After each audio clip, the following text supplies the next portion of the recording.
Dear students, आज का topic है हमारा लोक प्रशासन का विकास, डेवलपमेंट ऑफ पब्लिक एडमिनिस्ट्रेशन। इससे पूर्व हम लोगों ने लोक प्रशासन के महत्व के बारे में पढ़ा था। आज हम लोक प्रशासन के विकास के बारे में पढ़ेंगे। लोक प्रशासन विषय का जो विकास है उसको हम क्या है दो भागों में विभाजित कर सकते हैं। एक तो इसका क्या है प्रक्रिया के रूप में, और दूसरा क्या है अध्ययन की शाखा के रूप में। प्रक्रिया के रूप में लोक प्रशासन उतना ही पुराना है जितना मानव समाज। आदिम समाजों में कबीलों ने जंगली जानवरों से सुरक्षा हेतु जो सामूहिक प्रयत्न किए थे, वहाँ प्रशासनिक प्रक्रिया के रूप में मौजूद था। साम्राज्यों के उदय के साथ प्रशासनिक क्रियाओं में गुणात्मक और मात्रात्मक सुधार होते हुए आधुनिक राष्ट्रीय राज्यों में, विशेषकर औद्योगिक क्रांति के बाद, प्रशासनिक क्रियाकलाप जो थे उसमें भारी मात्रा में वृद्धि हुई और सुधार की गति क्या है तीव्र हो गई। प्रशासन की यह प्रक्रिया निजी संस्थाएं जो थी, परिवार, समाज, उद्यम, उसमें भी क्या है व्याप्त थी। तो वो एक क्या है प्रक्रिया थी। और दूसरा जो है विकास का अध्ययन जो है हम वो एक अध्ययन शाखा के रूप में देखते हैं। प्राचीन समय में प्रशासन पर पृथक दृष्टिकोण से कोई ग्रंथ नहीं लिखा गया। अन्य विषयों पर लिखे गए ग्रंथों में प्रशासन पर चर्चा होती रहती थी। भारत में वैदिक ग्रंथों में जो कौटिल्य का अर्थशास्त्र है और स्मृतियों में साधारण रूप से प्रशासन के बारे में कुछ बताया हुआ है। अर्थशास्त्र में काफ़ी कुछ प्रशासन के बारे में बताया गया है। प्रशासनिक चिंतकों में हम क्या है अर्थशास्त्र जो कौटिल्य का है उसके बारे में कौटिल्य प्रशासनिक चिंतक के रूप में भी पढ़ा जाता है। यूनान के जो दार्शनिक हैं अरस्तु, उन्होंने क्या है पॉलिटिक्स पुस्तक लिखी। वो भी क्या है राजनीति विज्ञान पर आधारित है और उसमें प्रशासन का भी उल्लेख है। इसी प्रकार द रिपब्लिक जो है प्लेटो का, वो भी क्या है ग्रंथ माना जाता है। और चीन में कन्फ्यूशियसवाद, ये करीब 600 ईसा पूर्व चीन में कन्फ्यूशियस की जो शिक्षाएं हैं वो भी क्या है प्रशासन पर आधारित है।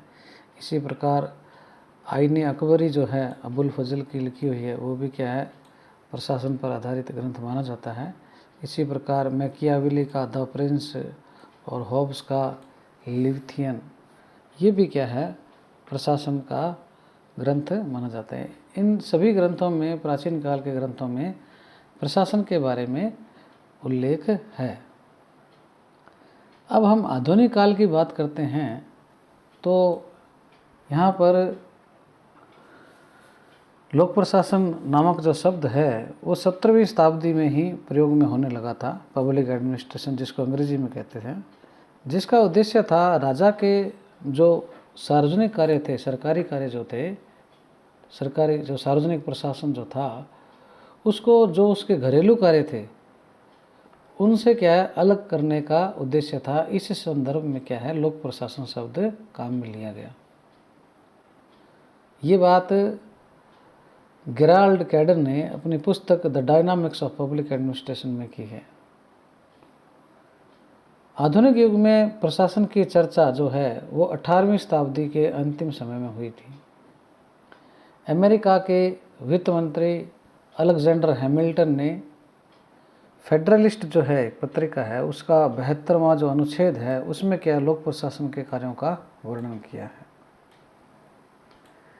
इसी प्रकार फ्रांस के लेखक जो हैं चार्ल्स जीन बोनिन, उन्होंने क्या है प्रिंसिपल डी एडमिनिस्ट्रेशन पब्लिक सन 1812 में ये पुस्तक लिखी थी। ये क्या है, इसमें क्या है लोक प्रशासन शब्द का, पब्लिक एडमिनिस्ट्रेशन शब्द का पहली बार प्रयोग करने का श्रेय इनको प्राप्त है।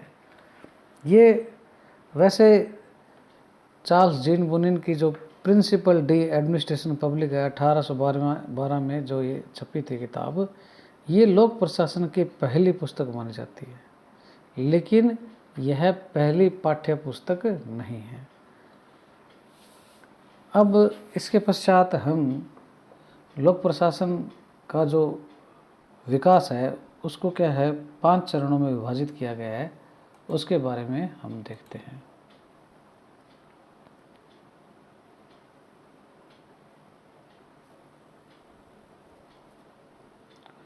लोक प्रशासन का जो पहला चरण है वो सन 1887 से 1926 के बीच का है। इसको राजनीतिक प्रशासन द्विविभाजकता का युग कहते हैं। अर्थात पहले राजनीति विज्ञान था और इसको हम डिटेल में फिर आगे पढ़ेंगे, तो फिर उसको क्या प्रशासन से अलग करने का प्रयास किया गया, यानी प्रशासन अलग है, राजनीति विज्ञान अलग है। उसके बाद दूसरा चरण 1927 से 1937 में आया। उसमें क्या है प्रशासन को विज्ञान बनाने के लिए क्या सिद्धांतों का निर्माण किया गया। तीसरा चरण जो है 1938 से 1947 के बीच में आया। इसमें क्या सिद्धांतों को की क्या है आलोचना की गई, तो इसलिए क्या इसको सिद्धांतों की प्रतिक्रिया का युग कहते हैं। 1948 से जो 1970 है उसके बीच में स्वरूप की संकटावस्था का युग आया। इसमें क्या है लोक प्रशासन ये पता नहीं लगा पाया कि वो कौन सा सब्जेक्ट है। कुछ विद्वान क्या राजनीति विज्ञान की तरफ चले गए, कुछ विद्वान क्या मैनेजमेंट की ओर चले गए। तो इस प्रकार से क्या है स्वरूप जो है उसका क्लियर नहीं हो पाया। 5वां चरण जो है जो 1971 से लेकर अभी तक है, ये क्या इंटरडिसिप्लिनरी है, अंतर अनुशासनात्मक अध्ययनों पर इसमें क्या है जोर दिया गया, नीति विज्ञान पर जोर दिया गया और नए नए लोक प्रशासन में क्या है टॉपिक जुड़ते गए। अब हम सिलसिलेवार जो ये 5 चरण हैं उनके बारे में पढ़ेंगे। प्रथम चरण जो है वो 1887 से 1926 के बीच है। इसको राजनीतिक प्रशासन द्विविभाजकता का युग कहते हैं। पॉलिटिक्स एडमिनिस्ट्रेशन डाइकोटोमी अंग्रेजी में इसको कहते हैं। लोक प्रशासन विषय के रूप में एक आधुनिक घटना माना जाता है, एक विषय के रूप में लोक प्रशासन। वैसे तो लोक प्रशासन जितना समाज पुराना है उतना ही है। इसका विकास विभिन्न विद्वानों और विचारों के योगदान का एक घटनाक्रम है जो इसके सैद्धांतिक से लेकर व्यवहारिक विश्लेषण पर आधारित है। इस दौरान ये जो है 1887 से 1926 का जो टाइम पीरियड है इसमें क्या है वैचारिक द्वंद्व हो रहा। द्वंद्व और प्रतिद्वंद के मध्य सशक्त संवाद के रूप में लोक प्रशासन क्या है एक स्वायत्त स्वरूप लेता गया। वाल्डो ने लोक प्रशासन का जन्म 1887 में लिखे गए वुड्रो विल्सन का लेख है द स्टडी ऑफ एडमिनिस्ट्रेशन उससे माना है। वाल्डो ने ही लोक प्रशासन के विकास को 2 भागों में विभाजित किया था। एक तो उन्होंने 1940 के पहले का लोक प्रशासन जिसे परंपरागत लोक प्रशासन कहते हैं, ट्रेडिशनल लोक प्रशासन। दूसरा 1940 के बाद का लोक प्रशासन जिसमें पहले व्यवहारवाद का फिर उत्तर व्यवहारवाद का प्रभाव रहा। लोक प्रशासन का जो प्रथम चरण है इस चरण में लोक प्रशासन का जन्म हुआ और इसकी सैद्धांतिक पृष्ठभूमि तैयार की गई। वास्तव में किसी भी विषय के विकास के लिए उसकी सैद्धांतिक पृष्ठभूमि अनिवार्य होती है जो इस विषय के लिए क्या है वाद का कार्य करती है। यह वाद या तर्क निम्न प्रश्नों के साथ शुरू हुआ। राजनीति और लोक प्रशासन में क्या अंतर है, कितना अंतर है और क्या यह अंतर दोनों के पृथक्करण के लिए पर्याप्त है। वुड्रो विल्सन को लोक प्रशासन का जनक माना जाता है, ये मैं आपको बता दूं। इनके लेख के साथ ही क्या है लोक प्रशासन को राजनीति से अलग करने की शुरुआत हुई थी। वुड्रो विल्सन ने ही इस अंतर की शुरुआत अपने लेख से की थी। पॉलिटिकल साइंस क्वार्टरली पत्रिका में द स्टडी ऑफ एडमिनिस्ट्रेशन के नाम से उनका लेख है। विल्सन के अनुसार प्रशासन का क्षेत्र क्या है एक व्यवसाय का क्षेत्र है। पेशा है कि जो राजनीति की हड़बड़ी और अन्य समस्याओं से क्या है बिल्कुल अलग है। राजनीति में क्या है काफ़ी पब्लिक डीलिंग रहती है, दाव पेच भी रहते हैं, वहाँ की एक अलग प्रकार की समस्याएं हैं। जबकि प्रशासन जो है इस प्रकार का नहीं है, वो एक प्रकार का व्यवसाय है, पेशा है। राजनीति का संबंध जो है वो नीति निर्माण से है विल्सन के अनुसार, और प्रशासन का संबंध क्या है, नीति के क्रियान्वयन से है। विल्सन कहते हैं प्रशासन एक विज्ञान है जो उस राजनीति विज्ञान के अध्ययन का नवीनतम फल है जो स्वयं 2200 वर्ष पहले शुरू हुआ। तो कहने का भाव ये है कि राजनीति विज्ञान का एक ये परिणाम है जो प्रशासन है। विल्सन के अनुसार प्रशासन का विज्ञान इसलिए भी जरूरी है क्योंकि संविधान बनाने अर्थात राजनीतिक कार्य से ज़्यादा मुश्किल काम संविधान को चलाना अर्थात प्रशासनिक कार्य है। भी राजनीति जो है वो नीति निर्माण का कार्य करते हैं, कानून बनाते हैं, लेकिन कानून को क्रियान्वित करना, लागू करना वो क्या है, ज़्यादा कठिन है। इसलिए क्या है, वो प्रशासन को विज्ञान बनाना चाहते थे। वो कहते थे कि एक प्रशासनिक विज्ञान का उद्देश्य क्या होगा। वो प्रशासनिक विज्ञान सरकार के जो रास्ते हैं, मार्ग जो है उसको क्या है, एक आसान बनाएगा। अपने पेशेवर अंदाज में क्या है, वो राजनीति को क्या है, मार्गदर्शन देगा, परामर्श देगा। दूसरा, अपने कार्य को ज़्यादा व्यावसायिक या पेशेवर ढंग से संपन्न करेगा। यदि हम विज्ञान बनाएंगे उसको, तो प्रशासन जो है अपने कार्यों को ज़्यादा पेशेवर ढंग से या व्यावसायिक तरीके से करेगा। तीसरा, वो कहते हैं कि इससे क्या है, प्रशासन को विज्ञान बनाने से संगठनात्मक प्रभावशीलता है, जो संगठन की आउटपुट है, एफिशिएंसी है, उसमें क्या है, वृद्धि होगी, और कार्यकुशलता जो है उसमें भी क्या है, वृद्धि होगी।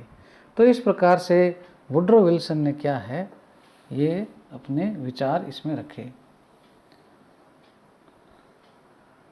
फ्रैंक जे गुडनाउ जो हैं, गुडनाउ ने विल्सन के इस विचार को कि राजनीति प्रशासन अलग है और प्रशासन का जन्म हमारे देश अमेरिका में ही हुआ है, को पूर्णता प्रदान की। गुडनाउ ने अपनी पुस्तक राजनीति और प्रशासन सन 1900 में लिखी। उन्होंने लिखा कि राजनीति राज्य की इच्छा का प्रतीक है, जबकि प्रशासन उस इच्छा के क्रियान्वयन का प्रतीक है। दोनों के कार्य करने के ढंग अलग हैं और उनकी प्रक्रियाएं भी अलग हैं।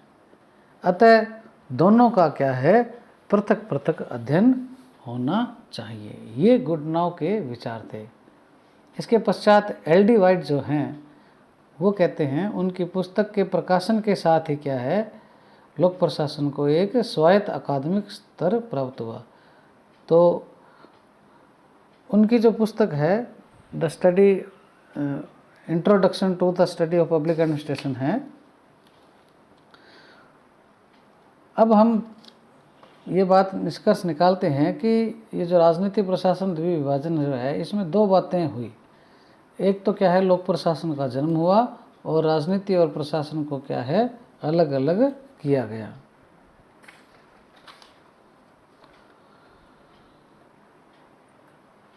एल.डी. वाइट ने राजनीति और जो प्रशासन है उसके पृथक्करण पर जोर दिया, और उन्होंने introduction to the study of public administration 1926 में पुस्तक लिखी। इस पुस्तक को लोक प्रशासन की प्रथम पाठ्य पुस्तक माना जाता है। Introduction to the study of public administration, ये क्या है, पहली पाठ्य पुस्तक मानी जाती है। तो कुल मिलाकर इस चरण में क्या है, राजनीति और विज्ञान अलग अलग हो गए, लोक प्रशासन का जन्म हुआ, लोक प्रशासन को विज्ञान बनाने की ओर प्रयास किया गया विल्सन के द्वारा, और कार्यकुशलता, मितव्ययता जो है, इन चीज़ों पर भी क्या है, थोड़ा सा जोर प्रारंभ हो गया। इसके पश्चात जो दूसरा चरण है वो है सिद्धांतों का स्वर्ण युग।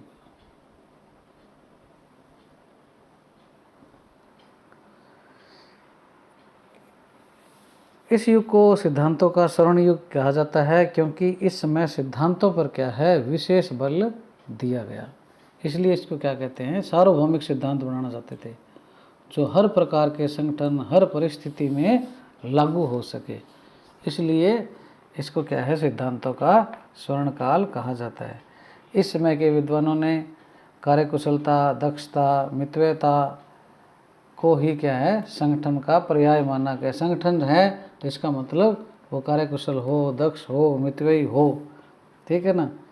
इससे पूर्व एल.डी. वाइट भी क्या है, लोक प्रशासन का जो ध्येय है वो कार्यकुशलता और मितव्ययिता बता चुके थे। प्रशासन और प्रबंधन के वैज्ञानिकरण का प्रयास किया गया और जो संगठन के औपचारिक तत्व हैं, भौतिक कारक हैं, उन पर क्या है, जोर दिया गया। विलोबी की जो पुस्तक है प्रिंसिपल ऑफ पब्लिक एडमिनिस्ट्रेशन, इसमें क्या है, प्रशासन के सिद्धांतों पर जोर दिया गया। हेनरी फेयोल ने अपनी पुस्तक जो है इंडस्ट्रियल एंड जनरल मैनेजमेंट 1916 जो है, इसमें क्या है, 14 सिद्धांत दिए अपने, वो हम आगे पढ़ेंगे बाद में अगले चैप्टरों में।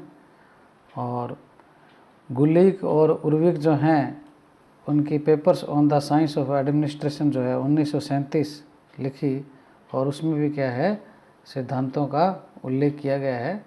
तो हेनरी जो फेयोल है उसकी पुस्तक के साथ ये प्रारंभ होता है और यहाँ आके क्या काफ़ी चरम पर ये पहुँच जाता है, दूसरा चरण जो है। टेलर ने वैज्ञानिक प्रबंधवाद के माध्यम से भी क्या सिद्धांत दिए। मुन्ने और रेले ने ऑनवर्ड इंडस्ट्री में 4 सिद्धांत दिए, समन्वय, सूत्र व स्टाफ, श्रम विभाजन, पद सोपान। उर्विक ने 8 और गुलिक ने 10 सिद्धांत बताए। बाद में उर्विक ने क्या 29 सिद्धांत बताए। मैरी पार्कर फॉलेट ने भी क्या है, क्रिएटिव एक्सपीरियंस के माध्यम से क्या है, सिद्धांतों के जो स्वर्ण युग है उसमें वो क्या है, भागीदार बनी। तो इस चरण में क्या है, ये मुख्य प्रकाशन थे, ये किताबें हैं और इनके लेखक हैं, ये आपको थोड़े याद रखने हैं।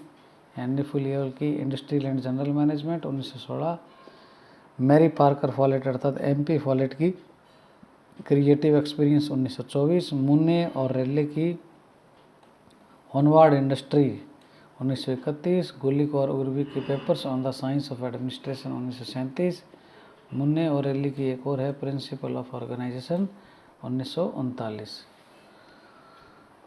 ये जो चरण हैं इसमें ओवरऑल हम देखते हैं कि उन्होंने कहा कि प्रशासन क्या है, मूल्य मुक्त है और एक यांत्रिक संरचना है जिसके क्या है, निश्चित सिद्धांत हैं और जिनका स्वरूप क्या है, सार्वभौमिक है।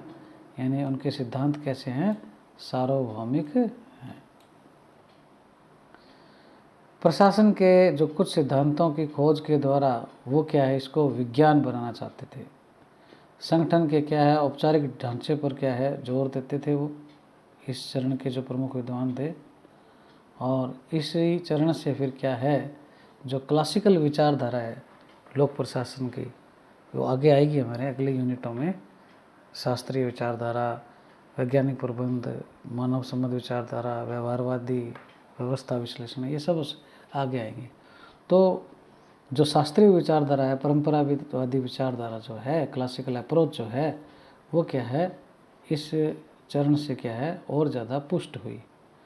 और इन्होंने क्या है, जो संगठन है उसके औपचारिक ढांचे पर ज़्यादा जोर दिया और इस प्रकार से क्या है, ये एक सार्वभौमिक सिद्धांतों का एक युग रहा। अभी हम लोगों ने 2 चरण पढ़े हैं, वीडियो काफ़ी लंबा हो जाएगा, तो शेष चरण जो हैं हम अगले क्लास में या वीडियो में पढ़ेंगे। आपको किसी प्रकार की इसमें कोई शंका हो तो आप मुझसे व्हाट्सएप के माध्यम से संपर्क कर सकते हैं।